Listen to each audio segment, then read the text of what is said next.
आज रोजी police station Deola येथे एक गुन्हा दाखल झालेला आहे। फिर्यादी नामे इलियास सुलतान बागवान राहणार चांदवड आणि जब्बार चांद तांबोळी राहणार पिंपळगाव वाखारी हे दोघे जण काल संध्याकाळी गुजरात राज्यात गेले होते।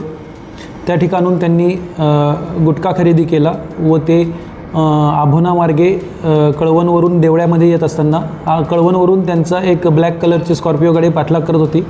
त्या स्कॉर्पिओ गाडीने भौर फाट्याजवळ त्यांना अडवलं आणि त्या दोघा जणांना गाडीतून उतरवून स्वतःच्या स्कॉर्पिओ गाडीमध्ये बसवून घेतलं आणि त्यातील स्कॉर्पिओमधील एका आरोपीने पिकअप गाडी स्वतः जबरदस्तीने तो घेऊन गेला। त्यानंतर त्यांनी या तिघांना सटाणा पोलीस स्टेशन हद्दीमधील नंदनवन लॉन्स येथे घेऊन गेले होते। त्या ठिकाणी त्यांनी या गुन्ह्यातील मयत जब्बार तांबोळी यांना पैशांची मागणी केली आणि जब्बार तांबोळी यांचे नातेवाईक पिंपळगाव इथून त्यांना भेटायला गेले असता पोलीस स्टेशन सटाणा हद्दीतील ठेंगोडा या ठिकाणी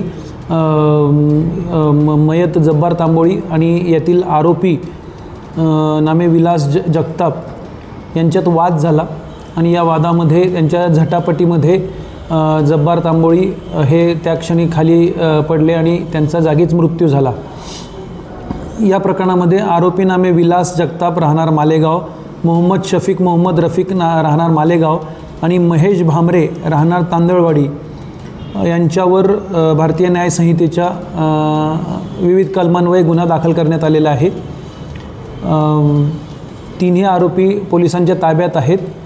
सध्या कायदा व सुव्यवस्थेचा कोणत्याही प्रकारचा प्रश्न नहीं है। साइड आ रहे थे, कलवन से देवला साइड आ रहे थे हम। काली स्कॉर्पियो आई भोर पाटे पे आड़वा मारी और हमारे को उठा के लेके गए और फरियाद की कि भाई माल है उसमें 25 लाख रुपए लगेगी। फिर उसमें से 11 लाख रुपए में तोड़ पानी। फिर उसके बाद लोनेर में गए, वहाँ पे झिकझिक हुई और जब्बर हुई को मारहान हुई दोनों में और जब्बर हुई का इंतकाल हो गया।